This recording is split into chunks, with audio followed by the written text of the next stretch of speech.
Perkenalkan, nama saya Febrianto, saya kelas 12 AP3 dari SMK Humanika 2.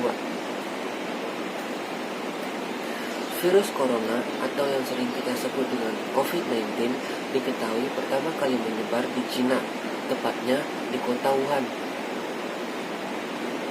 Sejak saat itu, virus tersebut menyebar dengan sangat cepat ke hampir seluruh dunia. Karena penyebarannya yang begitu cepat, tak bisa dipungkiri lagi bahwa virus corona berdampak pada perekonomian global tanpa terkecuali Indonesia.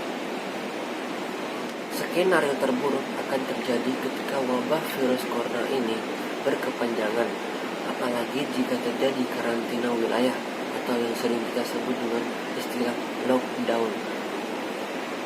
Jika durasi COVID-19 lebih dari 3-6 bulan, kemudian lockdown, serta perdagangan internasional bisa drop di bawah 30%, penerbangan drop sampai 75% hingga 100%, maka skenario bisa menjadi lebih dalam.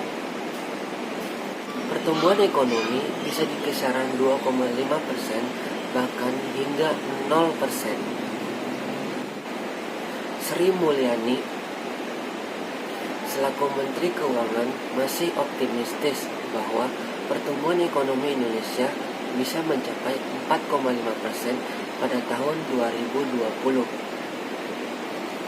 Berdasarkan perhitungannya, hingga pekan kedua Maret 2020, pertumbuhan ekonomi di Indonesia masih mengalami pertumbuhan di kisaran 4,9%.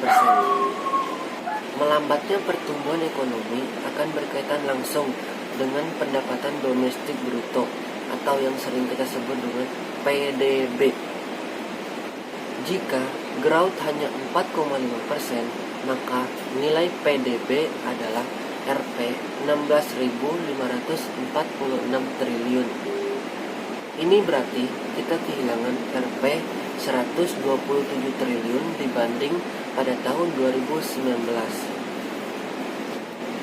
Gubernur BI Peri Warjio menyebutkan proyeksi pertumbuhan ekonomi di Indonesia pada tahun 2020 berkisar 5-5,4%, sehingga turun dari perkiraan awal yang semulanya berkisar 5,1% hingga 5,5%. Revisi perkiraan ini ada karena melihat adanya pengaruh jangka pendek pemulihan pertumbuhan ekonomi dunia pasca virus corona atau COVID-19.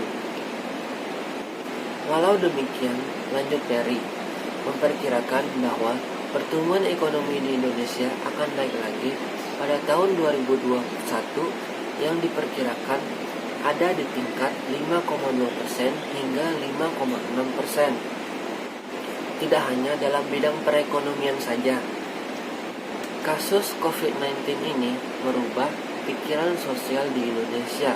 Salah satunya, banyak orang akan memilih menyimpan uangnya daripada membelanjakannya selama pandemi corona ini atau COVID-19 ini masih berlanjut. Baiklah, sekian informasi yang terupdate dan terpercaya yang dapat saya sampaikan. Atas perhatiannya, saya ucapkan terima kasih.